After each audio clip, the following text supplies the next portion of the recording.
Hi guys, welcome to Tech channel. Hope you're doing well. In this video, I'll be showing you how you can download or install Play Store in your laptop or PC. So let's go to the browser first. Then go here, Google Apps. Click on this.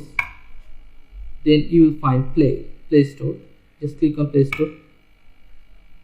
After that, you will face an interface like this.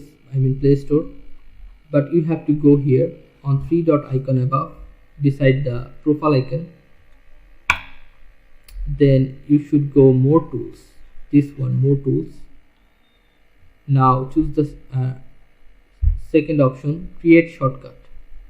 Click on this and you have to tick this one, open as window, tick this one and click on create.